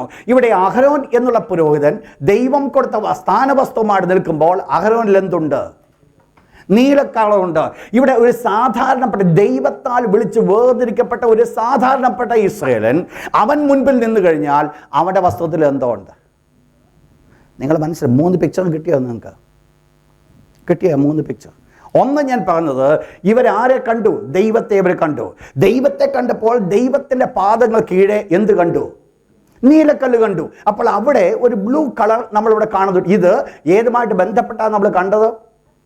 ദൈവം അവർ കൊടുക്കുന്ന നിയമവുമായിട്ട്, ദൈവത്തിൻ്റെ വചനം അവർ കൊടുക്കുന്നതുമായിട്ടുള്ള ബന്ധത്തിൽ, അഥവാ ദൈവം അവർ കൊടുക്കുന്ന കൽപ്പനയുമായിട്ടുള്ള ബന്ധത്തിലാണ് ഈ നീല നിറം അവിടെ. നിങ്ങൾ മനസ്സിലാക്കണം, ദൈവം എന്തെങ്കിലും ചെയ്യുന്നുവെങ്കിൽ അത് വെറുതെ ചെയ്യുന്നതല്ല. നമ്മൾ കുറച്ചു മുമ്പേ നമ്മൾ വായിച്ചപ്പോൾ ദൈവത്തിൻ്റെ പാദങ്ങൾക്ക് കീഴെ നീലക്കല്ല് പതിച്ചതായിട്ട് കണ്ടു. എസ്കേലിൽ നമ്മൾ വായിച്ചപ്പോൾ കണ്ടത് അതിൻ്റെ വിധാനത്തിൻ്റെ മുകളിൽ. അപ്പോൾ ഇവിടെ എല്ലാം എന്ത് ചെയ്തുകൊണ്ടിരിക്കുക?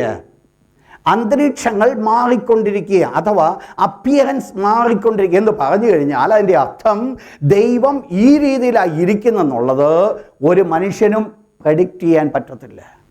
ദൈവം പിന്നെ എന്താ ഇത് വെളിപ്പെടുത്തുന്നത്? ദൈവം സമയാസമയങ്ങളിൽ ദൈവത്തിൻ്റെ ഹിതം വെളിപ്പെടുത്തത്തക്ക രീതിയിൽ ദൈവം അത് വെളിപ്പെടുത്തിക്കൊണ്ടിരിക്കുകയാണ് ചെയ്യുന്നത്. നിങ്ങൾക്കറിയാം, വെളിപ്പാട് പുസ്തകം 4-ാം അധ്യായത്തിലേക്ക് കടന്നു വരുമ്പോൾ അവിടെ കാണുന്നൊരു വിഷയമുണ്ട്. ദൈവത്തെ അവിടെ കാണുന്നത് അവൻ പത്മരാഗത്തോടും സൂര്യകാന്തത്തോടും തുല്യൻ എന്ന് പറഞ്ഞ് സദൃശ്യം എന്ന് പറഞ്ഞുകൊണ്ടാണ് ഇവിടെ കാണുന്നത്. ദൈവത്തെ വേറളവിലാണ് നമ്മളവിടെ കാണുന്നത്. എന്താ ഇതിൻ്റെ അർത്ഥമെന്ന് പറഞ്ഞാൽ, ഇതെല്ലാം എന്താ, ഈ സകല വസ്തുക്കളും അല്ലെങ്കിൽ സകല നിറങ്ങളും എന്തിനു വേണ്ടി കൊടുത്തിരിക്കുക? സിംബോളിക്കായിട്ട് കൊടുത്തിരിക്കുക. അപ്പോൾ നിങ്ങൾ മനസ്സിലാക്കുന്നത്, എവിടെയെല്ലാം ദൈവത്തിൻ്റെ വചനം അനുസരിക്കുവാൻ തക്ക ദൈവത്തിൻ്റെ വചനം ദൈവം കൊടുക്കുന്നുവോ, അത് പ്രമാണിക്കുവാൻ ദൈവം കൽപ്പന കൊടുക്കുന്നുവോ, ആ സമയങ്ങളൊക്കെ നമ്മൾ കാണുന്ന ഒരു നിറമുണ്ട്. അതേതായിരുന്നു? നീല നിറം. അങ്ങനെയെങ്കിൽ ഈ നീല നിറത്തിന് വേറർത്ഥമുള്ളത് ദൈവത്തിൻ്റെ വചനം അനുസരിക്കും എന്നുള്ളതിൻ്റെ, അല്ലെങ്കിൽ ദൈവത്തിൻ്റെ വചനം അനുസരിക്കണം എന്നുള്ളതിൻ്റെ ഒരു തെളിവാണ് നമ്മളിവിടെ കാണുന്നത്. ഞാൻ ആ വിഷയത്തിലേക്ക് കടന്നു വന്നുകൊണ്ട് ആ പ്രത്യേകമായിരിക്കുന്ന പാർട്ടിൽ നിന്നുകൊണ്ട് ഞാൻ നിങ്ങളെ ഒന്ന് ചിന്തിപ്പിക്കട്ടെ. ഇവിടെ നമ്മൾ കാണുന്നത് ദൈവത്തിൻ്റെ വചനം അനുസരിക്കണം. നിങ്ങൾ മനസ്സിലാക്കണം, ആദ്യം ഈ പുരോഹിതൻ ധരിച്ചിരിക്കുന്നത് എന്തായിരുന്നു? നീതി എന്നുള്ള വസ്ത്രമായി ധരിച്ചത്. നീതി എന്നുള്ള വസ്ത്രത്തിൻ്റെ പുറത്താണ് ഏതങ്കി ധരിച്ചിരിക്കുന്നത്? നീലക്കുപ്പായം ധരിച്ചിരിക്കുന്നത്. നിങ്ങൾ മനസ്സിലാക്കണം, നീതി ഓൾറെഡി ഉണ്ട്, പക്ഷെങ്കിൽ പുറത്ത് ധരിച്ചിരിക്കുന്ന വസ്ത്രം നീലക്കുപ്പായമാണ്. ഈ നീലക്കുപ്പായം എന്ന് പറയുമ്പോൾ അതിൽ ഉണ്ടാകേണ്ട അത്യാവശ്യമായിരിക്കുന്ന ഘടകമാണ് ഏതായിരിക്കണം? ദൈവത്തിൻ്റെ വചനം. ഇവർ ഈ പൊടിപ്പ് കെട്ടിയപ്പോൾ ഇവരെന്താ അർത്ഥമാക്കിയത്? ദൈവത്തിൻ്റെ വചനം ഞങ്ങൾ അനുസരിക്കും. അപ്പോൾ ഇവിടെ ഈ വസ്ത്രം വെളിപ്പെടുത്തുന്നത് ദൈവത്തിൻ്റെ വചനം അനുസരിക്കും എന്ന് പറഞ്ഞാൽ, തൻ്റെ നീതിയിൽ താൻ മുൻപോട്ട് കടന്നു പോകണമെങ്കിൽ എന്തുകൊണ്ട് ആവശ്യമാണ്? ദൈവത്തിൻ്റെ വചനം അനുസരിക്കും. ആരാ അനുസരിക്കേണ്ടത്? ഒന്നാമത് ഉണ്ടാകേണ്ടത് ഈ നീതി എന്നുള്ള വസ്ത്രം ധരിച്ചിരിക്കുന്നവർ. ആരാ നീതി എന്നുള്ള വസ്ത്രം ധരിച്ചിരിക്കുന്നത്? വിശ്വാസി, രക്ഷിക്കപ്പെട്ടവർ. അപ്പോൾ രക്ഷിക്കപ്പെടുമ്പോഴാണ് നീതി എന്നുള്ള വസ്ത്രം നമുക്ക് ലഭിക്കുന്നത്. നിങ്ങൾക്കറിയാമല്ലോ വാക്യമല്ലേ? പാപം അറിയാത്തവനെ നാം അവനിൽ ദൈവത്തിൻ്റെ നീതിയാകേണ്ടതിന് അവൻ നമുക്ക് വേണ്ടി പാപമാക്കി. അപ്പോൾ ദൈവത്തിൻ്റെ നീതിയാണോ എൻ്റെ മേൽ കടന്നു വന്നോ? എപ്പോൾ കടന്നു വന്നു? ഞാൻ രക്ഷിക്കപ്പെട്ട സമയത്ത്. 2 Corinthians chapter 5 verse 21, 21-ാമത്തെ വാക്യം പറഞ്ഞു വന്നത്. ഇവിടെ നമ്മൾ കാണുന്നത്, ഞാൻ രക്ഷിക്കപ്പെട്ടപ്പോൾ എനിക്ക് എന്ത് കിട്ടി? നീതി കിട്ടി. അപ്പോൾ ആ നീതി എനിക്ക് കിട്ടിയെങ്കിൽ പിന്നീട് എനിക്ക് ഇഷ്ടം പോലെ നടക്കുവാൻ ദൈവം എന്ത് തന്നിട്ടില്ല? വ്യവസ്ഥ തന്നിട്ടില്ല. നിങ്ങൾ ശ്രദ്ധിക്കണേ, ഞാൻ പറഞ്ഞ വേർഡ്. ഇവിടെ മഹാപുരോഹിതൻ ദൈവസന്നിധിയിലായിരിക്കുമ്പോൾ, ദൈവികമാർക്ക് നീതി ധരിച്ചുകൊണ്ട് മഹാപുരോഹിതനായിരിക്കുമ്പോൾ, മഹാപുരോഹിതനിൽ കൂടെ ദൈവം കാണുവാൻ ആഗ്രഹിക്കുന്ന വേറെ പ്രത്യേകമായിരിക്കുന്ന കാഴ്ചപ്പാട്, ഈ നീതിയിൽ നിൽക്കുന്ന മഹാപുരോഹിതൻ എന്ത് ചെയ്യണം? ദൈവത്തിൻ്റെ വചനം അനുസരിക്കണം. നിങ്ങൾ മനസ്സിലാക്കണം, ഞാനും നിങ്ങളും ഈ പൊസിഷനിലാണ് നിൽക്കുന്നത് എങ്കിൽ നമുക്ക് ആവശ്യമായിരിക്കുന്നത്, നീതിയിൽ ഞാൻ ആയിരിക്കുമ്പോൾ ഞാൻ ബാധ്യസ്ഥനാണ്, ബാധ്യസ്ഥതയുള്ളവളാണ്. എന്തിനു വേണ്ടിയാ? ദൈവത്തിൻ്റെ വചനം അനുസരിക്കുവാൻ. ഞാൻ നീതി എന്നുള്ള അങ്കി ധരിച്ചിട്ട് എനിക്ക് എന്ത് കൊള്ളരുതായ്മയും കാണിക്കുവാനായിട്ട് ദൈവം ലൈസൻസ് തന്നിട്ടില്ല. ദൈവം എന്നെക്കുറിച്ച് ആഗ്രഹിക്കുന്നത്, ദൈവം നമ്മെക്കുറിച്ച് ആഗ്രഹിക്കുന്നത്, ഈ നീതി എന്നുള്ള വസ്ത്രം ഞാൻ ധരിച്ചിരിക്കുമ്പോൾ ഈ നീതിക്ക് പുറത്ത് ധരിക്കേണ്ട ഒന്നാണ് ബ്ലൂ കളർ. അത് വെളിപ്പെടുത്തുന്നത് ദൈവത്തിൻ്റെ വചനത്തെ ഞാൻ അനുസരിക്കും. ദൈവത്തിൻ്റെ വചനത്തെ അനുസരിച്ചെങ്കിൽ മാത്രമേ എന്തിൽ മുൻപോട്ട് പോകാൻ സാധിക്കത്തുള്ളൂ? ആ നീതിയിൽ തന്നെ മുൻപോട്ട് പോകുവാൻ സാധിക്കത്തുള്ളൂ. ശ്രദ്ധിച്ചത് നിങ്ങൾ മനസ്സിലാകുന്നുണ്ടോ? അല്ലേ? ഒന്ന് ഞാൻ പറഞ്ഞു വന്നത്, ഈ നീതി ഏതിനെ വെളിപ്പെടുത്തി? ദൈവത്വം.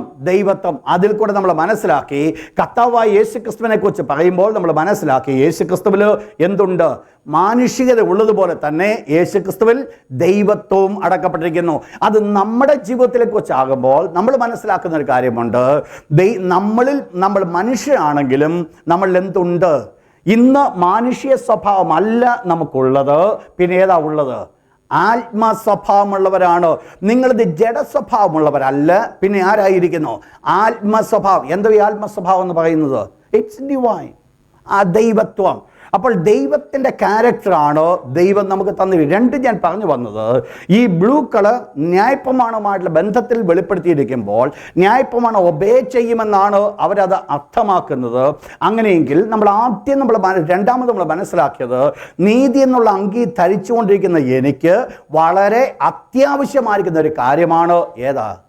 ദൈവത്തിൻ്റെ വചനത്തെ പൂർണ്ണമായി അനുസരിക്കുക, ദൈവത്തിൻ്റെ വചനത്തെ പരിപൂർണമായിട്ട് അനുസരിക്കണം. നിങ്ങൾ മനസ്സിലാക്കണം, ഞാൻ ആദ്യം പറഞ്ഞു, ദൈവത്തെ നമ്മൾ കാണുന്നത് നീലക്കല്ല് പതിച്ച ഇതിൻ്റെ മുകളിൽ നമ്മൾ കാണുന്നു.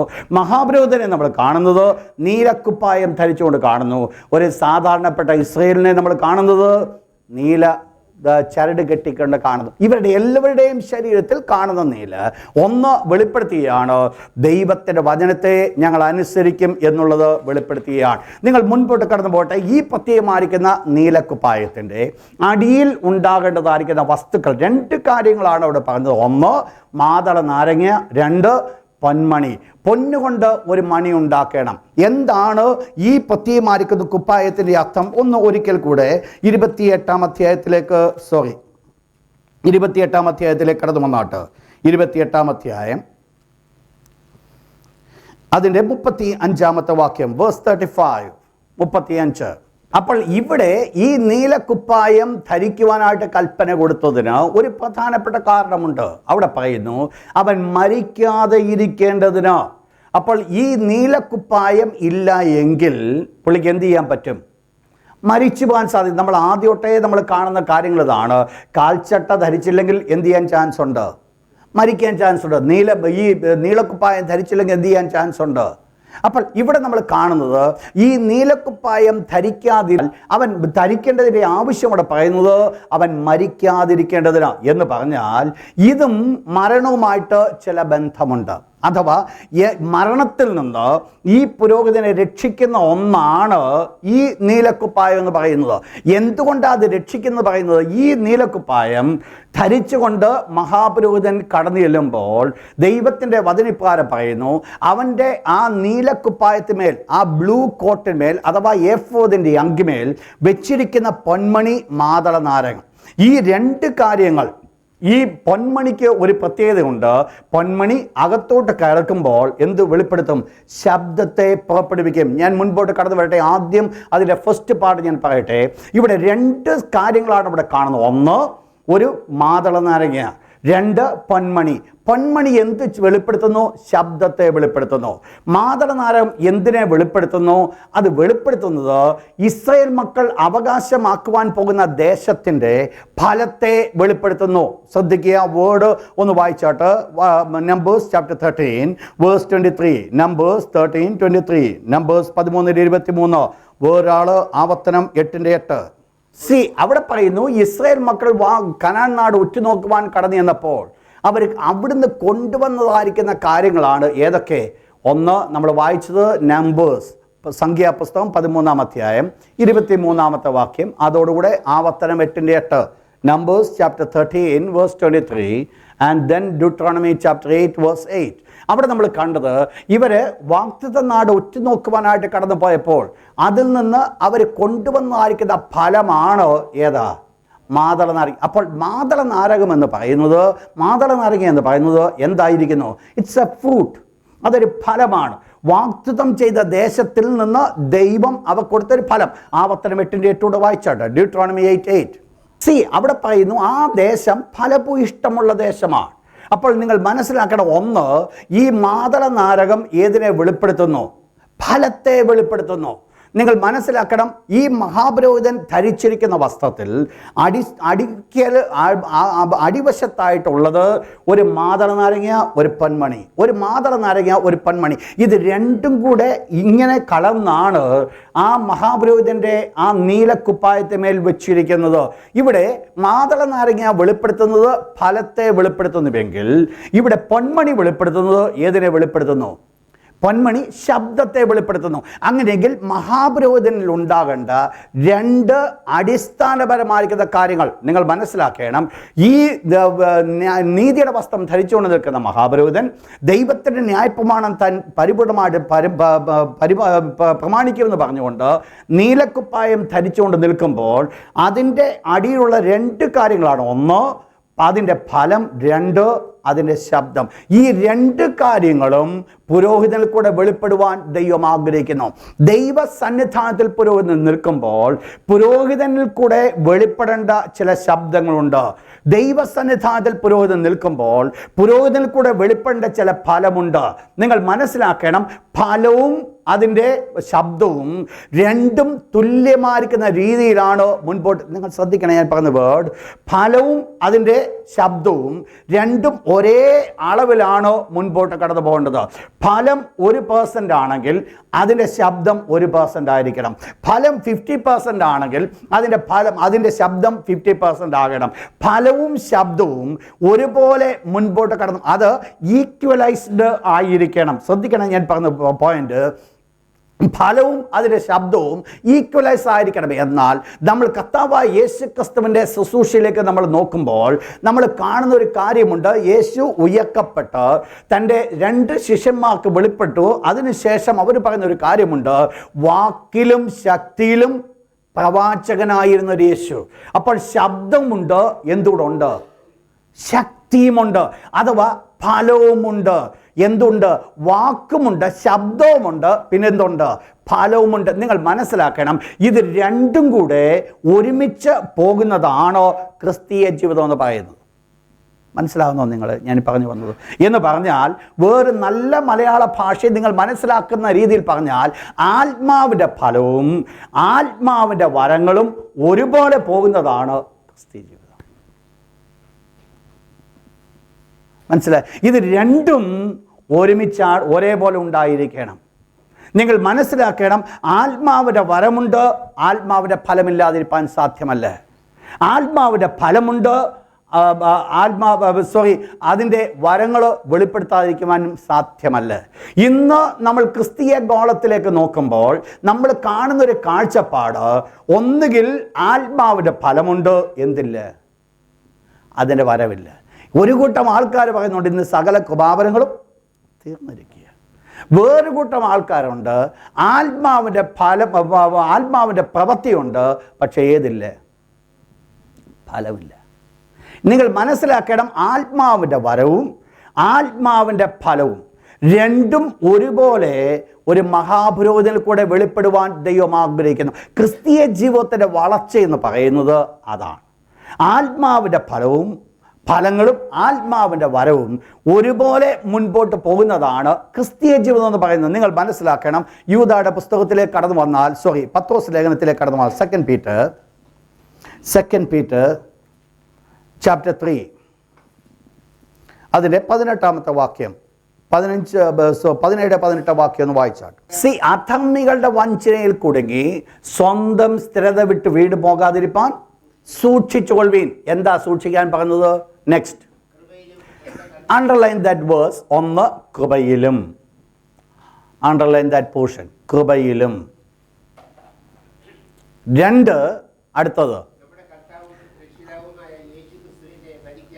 Underline that verse. നമ്മുടെ കർത്താവും യേശു ക്രിസ്തുമായിരിക്കുന്ന നമ്മുടെ കർത്താവും രക്ഷിതാവുമായിരിക്കുന്ന യേശു ക്രിസ്തുവിൻ്റെ പരിജ്ഞാനം. യെസ്, വായിച്ചാട്ടെ, തുടർന്ന്. അപ്പോൾ 2 രീതിയിലാണ് ഒരു ദൈവത്തിൽ വളരേണ്ടത്. എന്തിനാ? സ്വന്തം സ്ഥിരത വിട്ട് വീണു പോകാതിരിക്കണമെങ്കിൽ. എന്ന് പറഞ്ഞാൽ വീഴാൻ ചാൻസ് ഉണ്ട് ഇത് രണ്ടുമില്ലെങ്കിൽ. എന്തൊക്കെ ഉണ്ടാകേണ്ടത്? 1, കൃപയിൽ നമ്മൾ വളരണം. 2, ഏതിൽ വളരണം? പരിജ്ഞാനത്തിൽ വളരണം. പരിജ്ഞാനം എന്ന് പറയുന്നത് ഏതാ? ദൈവത്തിൻ്റെ വചനം. ദൈവത്തിൻ്റെ വചനം എന്ന് പറയുന്നത് വളരുക എന്ന് പറഞ്ഞാൽ എന്താ അതിൻ്റെ അർത്ഥം? ദൈവത്തിൻ്റെ വചനം പ്രമാണിക്കുക എന്ന് പറഞ്ഞാൽ, വേറെ രീതിയിൽ പറഞ്ഞാൽ ആത്മാവിൻ്റെ ഫലം നമ്മൾ കൂടെ വെളിപ്പെടുക. കൃപയെന്ന് പറഞ്ഞു കഴിഞ്ഞാൽ ഏതാ? ആത്മാവിൻ്റെ വരം നമ്മൾ കൂടെ വെളിപ്പെടുക. അപ്പോൾ ഇത് രണ്ടും ഒരുമിച്ച് പോയെങ്കിൽ മാത്രമേ ക്രിസ്തീയ ജീവിതം വിജയിക്കത്തുള്ളൂ. ശ്രദ്ധിക്കുക, ഞാൻ ഈ വേർഡ് പഠിച്ചുകൊണ്ടിരിക്കുമ്പോൾ ദൈവം എനിക്കൊരു റെവലേഷൻ, ഒരു വെളിപ്പാടിലേക്ക് ദൈവം കൊണ്ടുപോയി. അന്ന് ദൈവം എന്നെ കാണിച്ചു തന്നതാണ് ഒരു കഴുകൻ 2 ചിറകടിച്ച് പറക്കുവാനായിട്ട് പറക്കുക. ഇത് ഇങ്ങനെ ചിറകടിച്ചുകൊണ്ട് പറക്കുമ്പോൾ അതിൻ്റെ ഒരു ചിറകിന് ഒരു വീക്ക്നെസ്, അതുകൊണ്ട് അത്ര ശക്തമായിട്ട് ആ ചിറക് അതിന് ഉപയോഗിക്കുവാൻ പറ്റുന്നില്ല. ഞാൻ നോക്കിക്കൊണ്ടിരിക്കുമ്പോൾ ഈ കഴുകൻ്റെ പോക്കിൽ ഒരു പന്തികേട് കണ്ടു.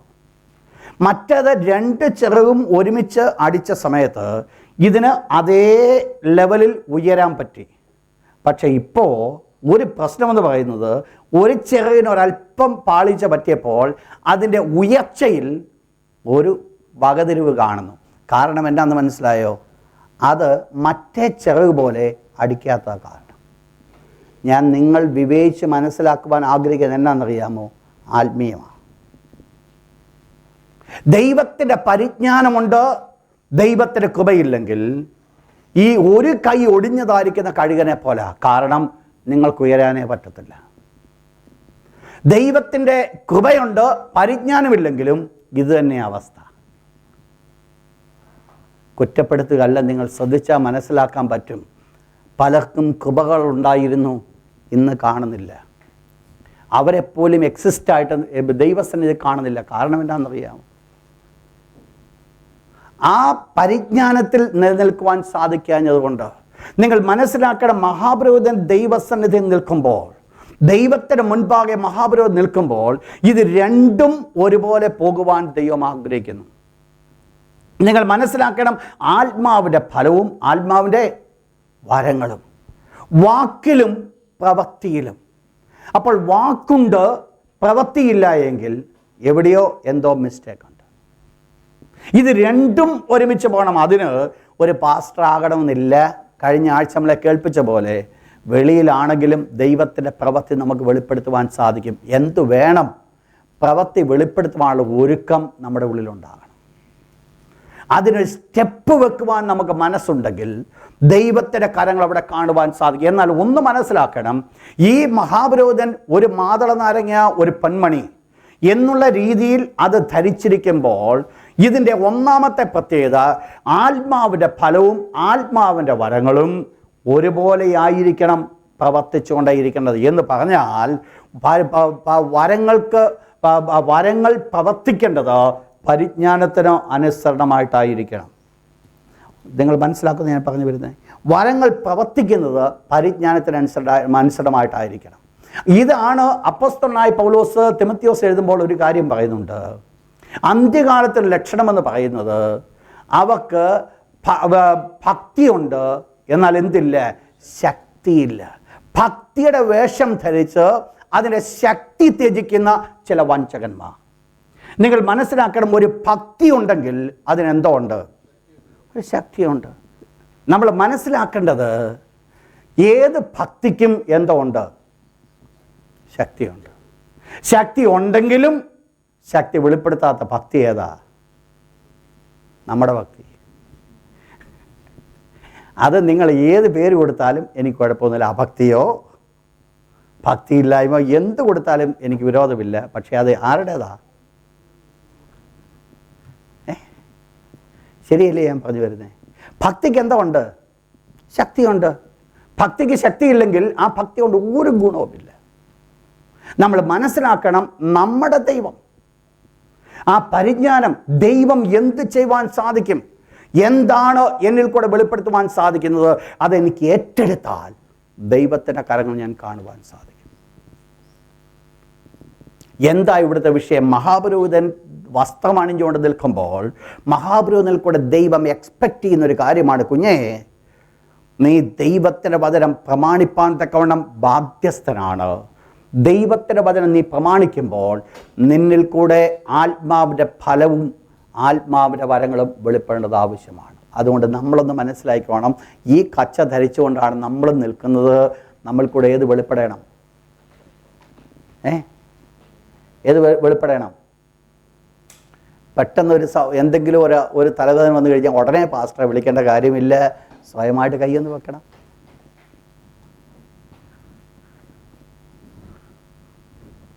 സ്വയമായിട്ട് പ്രാർത്ഥിക്കാൻ ബുദ്ധിമുട്ടുണ്ടെങ്കിലും മറ്റാർക്കെങ്കിലും തലവേദന കണ്ടു കഴിഞ്ഞാൽ അവിടെയെങ്കിലും കൈവേ. കാരണം പലപ്പോഴും സ്വന്തം കാര്യത്തിൽ വിശ്വാസം ഏറ്റെടുക്കാൻ എന്തൊരു പാടാണെന്നറിയാമോ?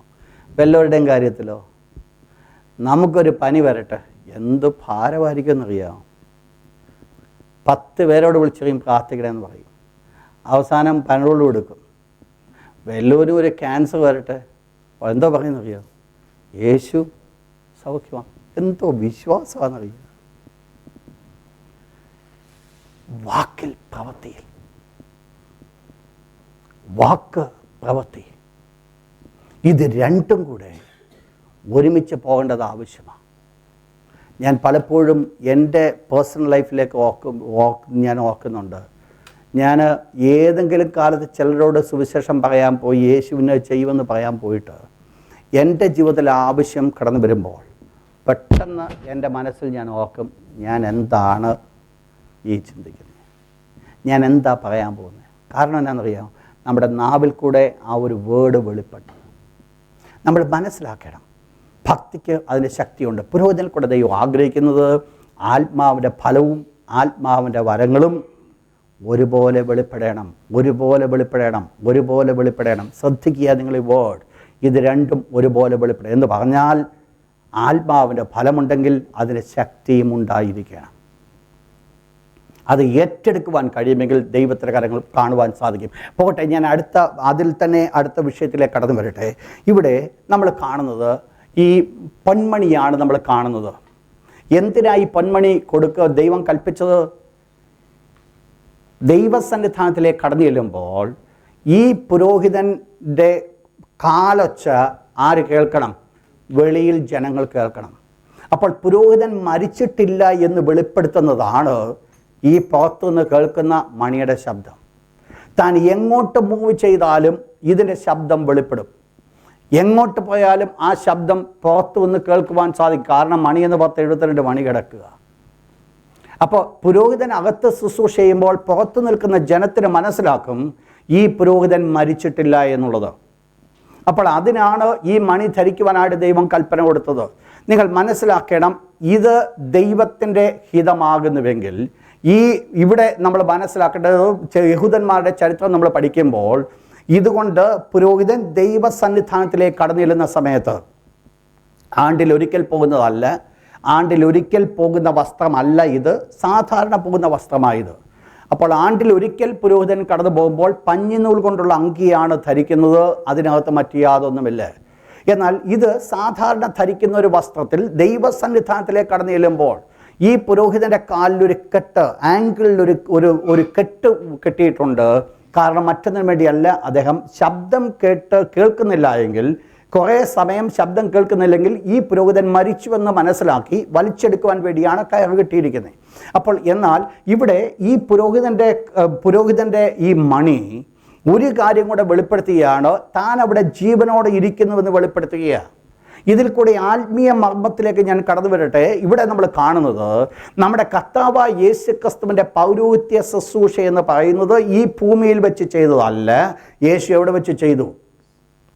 സ്വർഗത്തിൽ. യേശുക്രിസ്തു സ്വർഗാരോഹണം ചെയ്യുമ്പോഴാണ് പുരോഹിതനായിട്ട് ഇന്ന് ആരുടെ മുമ്പിലായിരിക്കുന്നു?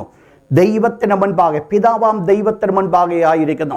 പിതാവാം ദൈവത്തിന് മുൻപാകെ യേശു നിന്ന് എനിക്ക് വേണ്ടി മധ്യസ്ഥ ചെയ്യുമ്പോൾ ഞാൻ ഇന്ന് വെളിയിലിരുന്ന് എന്ത് കേട്ടുകൊണ്ടിരിക്കുകയെന്നറിയാം? ഒരു ശബ്ദം കേട്ടുകൊണ്ടിരിക്കുക. ഒരു മണിയുടെ ശബ്ദം ഞാനിവിടെ കേൾക്കുന്നുണ്ട്. അതാണ് ഞാൻ മനസ്സിലാക്കുന്നത് എൻ്റെ മഹാപുരോഹിതൻ ഇതുവരെ മരിച്ചിട്ടില്ലെന്ന്. ശ്രദ്ധിക്കണേ ഞാൻ പറഞ്ഞത്. മഹാപുരോഹിതൻ ദൈവസന്നിധിയിൽ ചെന്ന് നിൽക്കുന്നത് പോലെ കർത്താവായ യേശുക്രിസ്തു ദൈവത്തിൻ്റെ മുൻപിൽ നിൽക്കുക. അങ്ങനെയെങ്കിൽ ദൈവത്തിൻ്റെ മുൻപിൽ നിൽക്കുന്ന യേശുവും എന്ത് ചെയ്യേണ്ടത് ആവശ്യമാണ്? ഒരു മണിയുടെ ശബ്ദം മുഴക്കിക്കൊണ്ടിരിക്കണം. ആ മുഴക്കം ആര് കേൾക്കണം? ജനം കേൾക്കണം. ജനം ആ മുഴക്കം കേൾക്കുമ്പോൾ ജനത്തിന് മനസ്സിലാക്കുവാൻ സാധിക്കും ഈ മഹാപുരോഹിതൻ ഇതുവരെ എന്ത് ചെയ്തിട്ടില്ല. ഞാൻ പറയുന്നത് മനസ്സിലാവുന്നോ നിങ്ങൾക്ക്? ഈ മഹാപുരോഹിതൻ ഇതുവരെ മരിച്ചിട്ടില്ല. വല്ല പണിയുടെ ശബ്ദം കേൾക്കുന്നുണ്ടോ? ഇന്ന് രാത്രി വീട്ടിൽ ചെന്നിട്ട് എല്ലാവരും ഉറങ്ങിക്കഴിയുമ്പോൾ വളരെ സൈലൻ്റായിരിക്കുന്നൊരു സമയത്ത് വളരെ ശ്രദ്ധയോടുകൂടെ ഒന്ന് ഇരിക്കണം. അന്നേരം കേൾക്കാം ഈ മണിയുടെ ശബ്ദം. കേട്ടിട്ടുണ്ടോ മണിയുടെ ശബ്ദം? ഉണ്ട് പാസ്റ്ററെ. എവിടെ? പണ്ട് പള്ളിയിൽ. ഞാൻ ആ മണിയെക്കുറിച്ചല്ലേ ഇവിടെ പറഞ്ഞു വരുന്നത്. ഞാൻ പറഞ്ഞു വരുന്നത് വേറെ മണിയുടെ കാര്യമാണ്. ഇത് മഹാപുരോഹിതൻ ദൈവസന്നിധിയിലേക്ക് കടന്നു പോയിട്ട് ദൈവസന്നിധാനത്തെ ശുശ്രൂഷ ചെയ്യുന്നുവെന്ന് വെളിപ്പെടുത്തുന്ന ആർക്കും ഇതൊരു മണിയുടെ ശബ്ദമുണ്ട്. ഇന്ന് ഞാനും നിങ്ങളത് കേട്ടുകൊണ്ടിരിക്കുക. എന്തുവാ മണിയുടെ ശബ്ദം എന്നറിയാമോ? ഈ മഹാപുരോഹിതൻ സ്വർഗത്തിലേക്ക് പോകുന്നതിന് മുമ്പ് ഒരു കാര്യം പറഞ്ഞാ പോയത്, ഞാൻ പോകുന്നത് നിങ്ങൾക്ക് പ്രയോജനമാ, ഞാൻ പോകാഞ്ഞാൽ കാര്യസ്ഥൻ നിങ്ങളുടെ അടുക്കൽ വരത്തില്ല. ഈ മഹാപുരോഹിതൻ മേളിലോട്ട് ചെന്നിട്ട് പിതാവിനോട് കേട്ട വാഗ്ദത്തം ഞാൻ നിങ്ങൾക്ക് അയച്ചു തരുമെന്ന് മഹാപുരോഹിതൻ കൽപ്പിച്ചു. ശ്രദ്ധിച്ചാണ് ഞാൻ പറഞ്ഞത്. അപ്പോൾ ഈ പരിശുദ്ധാത്മാഭിഷേകം എന്ന് പറയുന്നത് മഹാപുരോഹിതനാകുന്ന യേശു സ്വർഗത്തിൽ ചെന്നിട്ട് പിതാവിനോട് വാങ്ങി യേശു നമുക്ക് അയച്ചു തരേണ്ടതാണ്. അപ്പോൾ ഇവിടെ പുസ്തകത്തിന്റെ 2-ാം അധ്യായത്തിൽ ദൈവദാസന്മാരെല്ലാവരും ഒരുമിച്ച് കൂടിയിരിക്കുമ്പോൾ 120 പേര് കൂടിയുള്ള സംഘം അവർ ഒരുമിച്ച് കൂടി ദൈവത്തെ ആരാധിച്ചപ്പോൾ അവരൊരു കാര്യം മനസ്സിലാക്കി. അവർ ഇരുന്ന സ്ഥലം കുരുങ്ങി, അഗ്നി നാവുകൾ അവർക്ക് പ്രത്യക്ഷമായി. എല്ലാവരും ദൈവം കൊടുത്തതുപോലെ, ആത്മാവ് ഉച്ചരിപ്പാൻ കൊടുത്ത പോലെ അന്യഭാഷകൾ സംസാരിച്ചു. ഈ അന്യഭാഷകൾ സംസാരിച്ചു തുടങ്ങിയത് ഒരു കാര്യം അവർക്ക് വെളിപ്പെട്ടു. എന്തോ വെളിപ്പെട്ടത്? ഒരു മഹാപുരോഹിതൻ ദൈവത്തിൻ്റെ മുൻപിൽ നിന്ന് ശുശ്രൂഷ ചെയ്യുക. മനസ്സിലാകുന്നുണ്ടോ? ഇല്ല, മനസ്സിലായില്ല. ഞാൻ പറഞ്ഞ് മനസ്സിലായില്ല. ഞാൻ പറഞ്ഞു വന്ന ഇതാണ്, മഹാപുരോഹിതനാകുന്ന യേശു ദൈവത്തിൻ്റെ മുൻപിൽ ശുശ്രൂഷ ചെയ്യുന്നു എന്നുള്ളതിൻ്റെ ഒരു തെളിവ്. ആ തെളിവിൻ്റെ കാരണം ഇതാണ്. യേശു ഈ ഭൂമിയിലായിരുന്നപ്പോൾ ഇപ്രകാരം പറഞ്ഞു, ഞാൻ പോകുന്ന നിങ്ങൾക്ക് പ്രയോജനം, ഞാൻ പോകാഞ്ഞാൽ കാര്യസ്ഥൻ നിങ്ങളുടെ അടുക്കൽ വരത്തില്ല. എന്നിട്ട് യേശു പറഞ്ഞു, ഞാൻ ചെന്ന് പിതാവ് വാഗ്ദത്തം ചെയ്ത ആ കാര്യസ്ഥനെ ഞാൻ നിങ്ങളുടെ അടുക്കിലേക്ക് അയച്ചു തരും. അപ്പോൾ അത് ഏതിനെക്കുറിച്ചാണ് പറഞ്ഞത്? പരിശുദ്ധാത്മാഭിഷേകത്തെക്കുറിച്ച്. അപ്പോൾ പരിശുദ്ധാത്മാഭിഷേകം എപ്പോൾ കടന്നു വന്നു? ഇവർ ഒരുമിച്ച് കൂടിയിരുന്നപ്പോൾ, 120 പേർ ഒരുമിച്ച് കൂടിയിരുന്നപ്പോൾ എന്ത് സംഭവിച്ചു? അവർ ദൈവത്തെ ആരാധിച്ചു കൊണ്ടിരുന്നപ്പോൾ അഗ്നിജ്വാല പോലെ പിളർന്ന നാവുകൾ അവർക്ക് പ്രത്യക്ഷമായി. അവരുടെ എല്ലാവരുടെ മേൽ പതിഞ്ഞു. എല്ലാവരും ആത്മാവ് നിറഞ്ഞവരായി. ആത്മാവ് അവർക്ക് ഉച്ചരിപ്പാൻ കൊടുത്തതുപോലെ അവർ അന്യഭാഷകൾ ദൈവത്തെ മഹത്വപ്പെടുത്തി. ഇവരിവിടെ ആത്മാവ് കൊണ്ട് ദൈവത്തെ മഹത്വപ്പെടുത്തിയപ്പോൾ, അഥവാ അന്യഭാഷയിൽ ദൈവത്തെ സ്തുതിച്ചപ്പോൾ, അഥവാ ഈ താഴെ ഇരിക്കുന്ന ജനം ദൈവശക്തി പ്രാപിച്ചപ്പോൾ അവരൊരു കാര്യം മനസ്സിലാക്കി. എന്തോ മനസ്സിലാക്കി? ഞങ്ങളുടെ മഹാപുരോഹിതൻ എവിടെ പോയി? ഞങ്ങളുടെ മഹാപുരോഹിതൻ എവിടെ ഉണ്ട്? ദൈവസന്നിധിയിൽ. അപ്പൊ ഇന്നും ആ മണിയുടെ ശബ്ദം ഇവിടെ കേട്ടോണ്ടിരിക്കുക. എങ്ങനെയാ കേൾക്കുന്നറിയാമോ? ഇന്നെങ്ങനെയാ കേൾക്കുന്നത്? ഞാനിന്ന് അനുഭവിക്കുന്നതായിരിക്കുന്ന പരിശുദ്ധാത്മാഭിഷേകം, ഞാനിന്ന് അനുഭവിച്ചുകൊണ്ടിരിക്കുന്ന ദൈവിക സന്തോഷം, ഞാനിന്ന് പ്രാപിച്ചുകൊണ്ടിരിക്കുന്ന ആത്മാവിൻ്റെ കൃപാവരങ്ങൾ അഥവാ പരിശുദ്ധാത്മാവിൻ്റെ അഭിഷേകം ഒരു കാര്യം വെളിപ്പെടുത്തിയിരിക്കുക. എന്തുകൊണ്ട്? മഹാപുരോഹിതൻ അവിടെ നിന്ന് ശുശ്രൂഷ. കാരണം ഇത് എത്രത്തോളമേ നിൽക്കത്തോളം എന്നറിയാമോ? ഇന്ന് ഈ ലോകത്തിൽ ദൈവസഭയെ ഒരുക്കിക്കൊണ്ടിരിക്കുന്ന ആര്? പരിശുദ്ധാത്മാവ്. അപ്പോൾ മണവാളൻ കടന്നു വരുമ്പോൾ പരിശുദ്ധാത്മാവ് എന്ന കാര്യസ്ഥൻ മണവാട്ടിയാകുന്ന സഭയുമായിട്ട് എങ്ങോട്ട് പോകും?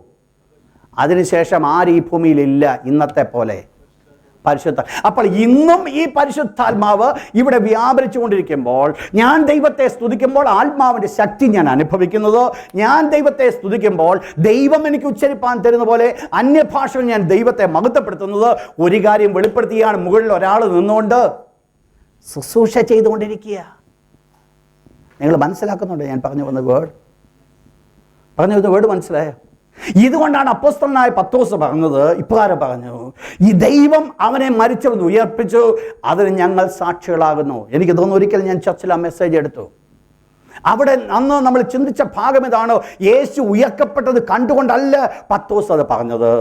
പത്രോസ് പറഞ്ഞു, അവൻ ഉയർത്തെഴുന്നേറ്റത് കൊണ്ട് നിങ്ങൾ ഇന്ന് കാണുന്നത് പോലെ ഇവൻ ബലം പ്രാപിപ്പാൻ കാരണമായി തീർന്നു. ആരെക്കുറിച്ച്?